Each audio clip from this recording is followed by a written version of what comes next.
Dábana sobre la alcantarilla. Bueno, continuamos aquí en Somos Capital, son las 11:04 y vamos a hablar de un tema médico súper importante. ¿Sabe usted que podría estar conviviendo con la diabetes? Amigo, en el 2017 al menos 1.400.000 personas mayores de 15 años sufren de diabetes en el Perú. Una enfermedad que es la séptima causa, escuchen bien, número 7 de mortalidad en el país. Esto lo informó el Ministerio de Salud. Estamos aquí en la cabina con el doctor Miguel Guillén, especialista en endocrinología, para que nos dé detalles y nos ayude también a conocer un poco más de esta enfermedad. Doctor, muchas gracias por haber venido aquí a Capital. Buenos días, Fiorella, buenos días, Sala, y gracias por la invitación. Como usted bien lo ha mencionado, es un tema sumamente importante, actualmente es uno de los problemas más graves de salud pública que tenemos, ¿no? Que es la obesidad y la diabetes. Ok, ¿por qué se da la diabetes?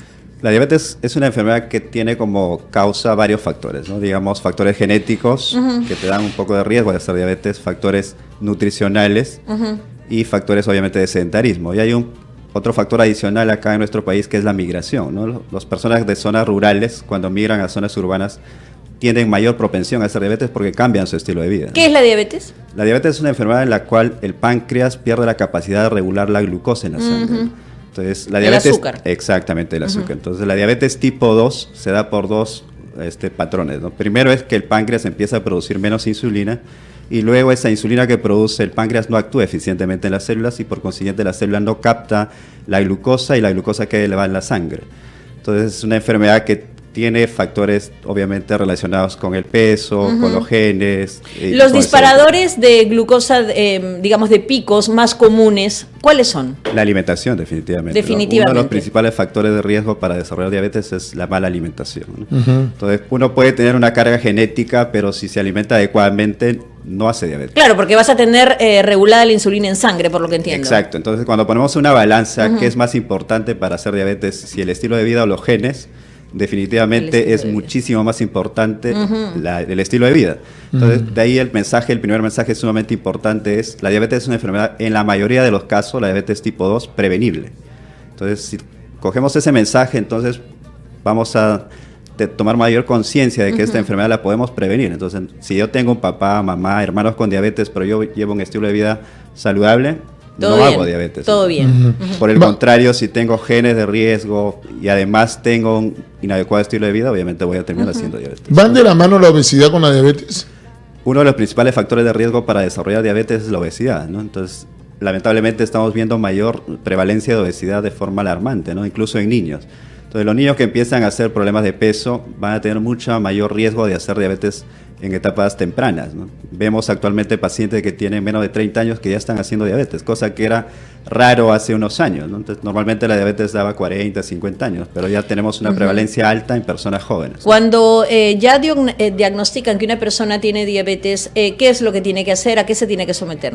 Bueno, la diabetes se tiene que abordar de varios puntos, ¿no? Primero, cambiar definitivamente su estilo de vida, mejorar su alimentación, hacer actividad física y obviamente requieren medicación. Muy pocos casos se controlan solamente con dieta, ¿no? Básicamente, la mayoría de pacientes requiere algún tipo de medicamentos para controlar su enfermedad. Y actualmente disponemos de muchas alternativas terapéuticas que son medicamentos que controlan la glucosa y que por consiguiente van a disminuir el riesgo de que los pacientes con el tiempo hagan complicaciones, porque finalmente lo más dañino de la glucosa alta en sangre es que con el tiempo pueden dañar otros órganos, ¿no? Como la retina, de los ojos, el riñón, compromete el corazón. otros órganos. Exacto, claro que sí. Bueno, en todo caso, esta medida que han tomado de los octógonos va a poder ayudar mucho a que las personas sepan qué están ingiriendo, y yo pienso que si ya una persona ve, pasa por una decisión, pero si yo veo que voy a consumir un producto que dice tremendamente que es alto en azúcar, o también cuando vean que es un alimento alto en carbohidrato, que a fin de cuentas termina siendo azúcar también, ya la persona va a reparar un poquito. Me parece que es una de las medidas más acertadas que se han tomado este mes, ¿no? Que es exigir que los alimentos tengan una etiqueta, ¿no? Entonces ya va a ser decisión de los padres consumirlo o no, pero ya hay una advertencia que te dice alto en azúcar, alto en sal, alto en grasas saturadas, ¿no? Pero mira qué importante el punto que acaba de decir nuestro invitado. El padre va a poder, es decir, nosotros somos responsables de la alimentación de nuestros hijos. cuidado, porque de verdad ellos no tienen poder de decisión. Buena parte, probablemente 20 años, ellos dependen de lo que mamá o papá da. Entonces, sin querer queriendo, a lo mejor cuidado, porque nosotros podemos ser responsables de inducir o no un cuadro así. De hecho, ¿no? Los padres somos los responsables del tipo de alimentación que deben tener nuestros hijos. O sea, los niños no tienen conciencia todavía de enfermedad. Por consiguiente, los hijos son reflejo de lo que los padres hacen. Además, si me lo está dando mi mamá, está bueno. Exacto. No me va a hacer daño, y mami no me va a hacer daño. Y hemos cambiado los conceptos, o debemos cambiar los conceptos de los abuelitos que quieren ver nietos gorditos, ¿no? Entonces es un tema bastante... Gordura no tiene que ser saludable, no ¿no? Una cosa salud. no, exacto. Es un tema, digamos, muy antiguo, porque obviamente nuestro país, que es un país recién en vía de desarrollo, el principal problema hace unos 20 o 30 años era la desnutrición. ¿Un niño de 12, 13 años puede tener diabetes? Hay casos, reporte de casos de niños de 10 años, 11 años con diabetes tipo 2. Estamos hablando de tipo 2, que es la que generalmente se desarrolla por un inadecuado estilo de vida. Obviamente hay la diabetes tipo 1, que antes lo conocían como diabetes juvenil, que es por otro mecanismo autoinmune, ¿no? Entonces el páncreas, por un complejo autoinmune, no produce insulina. Entonces en ellos es generalmente en niños y no se puede prevenir. Pero la diabetes tipo 2, que es la más común en nuestro país, más del 95% de los casos es diabetes tipo 2. Entonces ese es un tipo de diabetes que se puede prevenir y depende del estilo de vida, ¿no? Y ese tipo de diabetes no se veía antes en niños, o se veía muy poco, y actualmente estamos viendo niños, adolescentes, adultos jóvenes que están haciendo diabetes tipo 2, y eso es lo que nos está alarmando.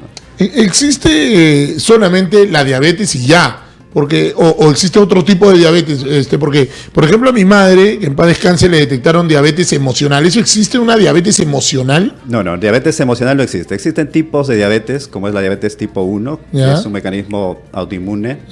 La diabetes tipo 2, que es la más común, que generalmente se desarrolla por inadecuado estilo de vida. Y tenemos diabetes gestacional, que es una diabetes que se desarrolla durante el embarazo y que normalmente después del parto desaparece, ¿no? Pero pone a la gestante en un riesgo posterior a desarrollar diabetes tipo 2.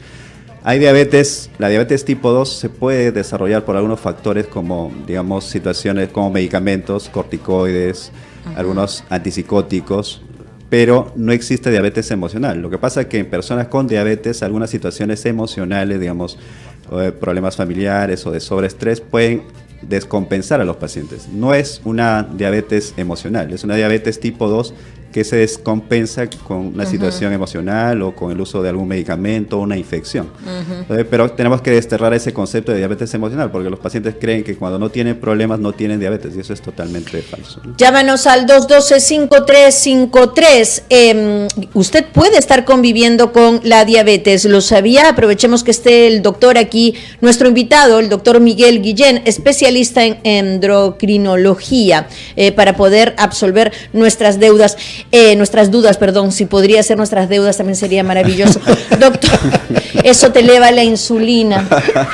De verdad, eso hace que la insulina se irregule en sangre. ¿Qué es un coma diabético? Bueno, el coma diabético es el grado más crítico de una descompensación de la diabetes, ¿no? Son pacientes que tienen niveles muy altos de glucosa por un tiempo determinado y que el cuerpo empieza a funcionar mal. Entonces genera una situación que se llama cetoacidosis, o sea, el cuerpo cuando le falta insulina no puede utilizar la glucosa, porque recordemos que la insulina sirve para que la glucosa ingrese a la célula y sea utilizada como fuente de energía. Entonces, y ahí la utiliza de la grasa, supongo. Exacto, cuando no tenemos insulina, o sea, cuando los pacientes ya tienen un estadio, digamos, de diabetes en los cuales el páncreas ya no produce insulina, la célula no puede utilizar la glucosa como energía y utiliza las fuentes alternativas, que son proteínas y grasa. Claro. Cuando utiliza la grasa, se va a liberar a la sangre unas sustancias que se llaman cuerpos cetónicos, y eso es lo que genera acidosis en el cuerpo y termina en un coma diabético. Entonces, cuando una persona hace un coma diabético, significa que no tiene insulina. Y la única alternativa de tratamiento en ese momento es, obviamente, administrar la insulina, ¿no? Perfecto, tenemos a Paola en línea. Paola, bienvenida a Somos Capital, te escuchamos, linda. Buenos días. Le quería hacer una consulta. A mí me detectaron hipotiroidismo y quería saber, empecé a engordar y me dijeron que también puedo tener diabetes. ¿Cuál es tu pregunta, Pao?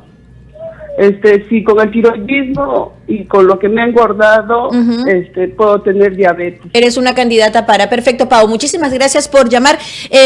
Doc, le respondemos a Pau tras la pausa. Claro. ¿Le parece? Volvemos. Estás en Somos Capital. Llámanos al 212-5353.